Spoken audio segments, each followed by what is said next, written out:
Hi friends, welcome to my channel. நம்ம ஏற்கனவே idli video 2-3 video upload பண்ணியிருக்கோம். அதில் சொன்ன மெத்தட் படியும் செஞ்சால் இட்லி தோசை ரெண்டுமே ரொம்ப சூப்பராக வரும். இது வெறும் இட்லி மட்டும் எப்படி நல்லா குஷ்பு இட்லி மாதிரி குண்டு குண்டாக செய்கிறதுங்கிறதுக்காக இந்த வீடியோ ஃப்ரெண்ட்ஸ். அதுவும் பச்சரிசியே இல்லாமல் புழுங்கலரிசி மட்டும் வச்சு எப்படி இட்லிக்கு மாவு அரைக்கிறதுங்கிறத பார்க்கலாம். இந்த உலக்கில் தான் நான் இன்றைக்கி அரிசி அளக்க போகிறேன். எந்த உலக்கில் அரிசி அளக்குறோமோ அதே உலக்கில் தான் உளுந்தும் அளக்கணும். நான் இன்றைக்கி ரேஷன் புழுங்கலரிசி தான் எடுத்திருக்கேன் ஃப்ரெண்ட்ஸ். நீங்கள் இட்லி அரிசி இல்லைன்னா என்ன அரிசி புழுங்கலரிசி உங்கள்கிட்ட இருக்கோ அதை சேர்த்துக்கங்க. அரிசி நீளமாக இல்லாமல் கொஞ்சம் குண்டு குண்டான அரிசியாக பார்த்து எடுத்துக்கங்க. அதுதான் இட்லிக்கு நல்லா வரும். அரிசி அளக்கையில் எப்போவுமே கோபுரமாக வச்சு தான் அரிசி அளக்கணும். தலை தட்டி எடுக்கக்கூடாது. இப்போ 5 உலக்கு புழுங்கலரிசி சேர்த்தாச்சு. 5க்கு 1ங்கிறது தான் ரேஷியோ.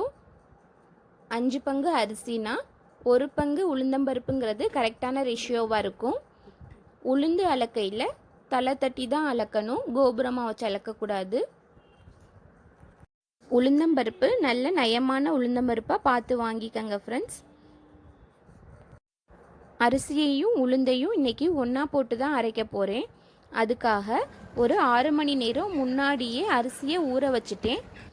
1 மணி நேரம் முன்னாடி உளுந்து ஊற போட்டால் போதும். ஃபஸ்ட்டு உளுந்த கிரைண்டரில் அள்ளி போட்டு ஒரு 3/4 வாசி அரைஞ்சதுக்கு அப்புறம் அரிசியையும் சேர்த்துக்கலாம். இந்த மாதிரி அரிசியும் உளுந்தையும் ஒன்றா போட்டு அரைக்கிறதுனால நம்மளுக்கு கலக்கிற வேலை மிச்சம். உப்பையும் இதிலே போட்டு அரைச்சிடணும். இப்படி ஒன்றா போட்டு தான் அரைக்கணுங்கிறது கிடையாது ஃப்ரெண்ட்ஸ். உங்கள் வசதிக்கு ஏற்ப தனித்தனியாக கூட அரைச்சிக்கலாம். இப்போ மாவு அரைச்சி அள்ளி வச்சாச்சு. இது ஒரு 7லேருந்து 8 மணி நேரம் புளிச்சதுக்கப்புறம் நம்ம இட்லி ஊற்றிக்கலாம். இட்லி மாவோட கன்சிஸ்டன்சி இந்த மாதிரி தான் இருக்கணும். அதோட நம்ம கரண்டியில் எடுக்கையில் கரண்டி வெயிட்டாக இருக்கக்கூடாது, லேசாக தான் இருக்கணும். அப்போ தான் மாவு கரெக்டான கன்சிஸ்டன்சியில் இருக்குதுன்னு அர்த்தம். இப்போ இட்லி ஊற்றியாச்சு. ஒரு 10 நிமிஷம் நல்லா வெந்ததுக்கப்புறம் இட்லியை பிளேட்டுக்கு ட்ரான்ஸ்ஃபர் பண்ணிடலாம். இட்லி ரொம்பவே சாஃப்டாக குண்டு குண்டாக அழகாக இருக்குது பார்க்கவே. துணியில் கொஞ்சம் கூட ஒட்டவே இல்லை பாருங்கள். இதே மாதிரி நீங்களும் வீட்டில் இட்லி மாவு அரைச்சி பார்த்து எப்படி வந்துச்சுன்னு கமெண்ட்ஸில் சொல்லுங்கள்.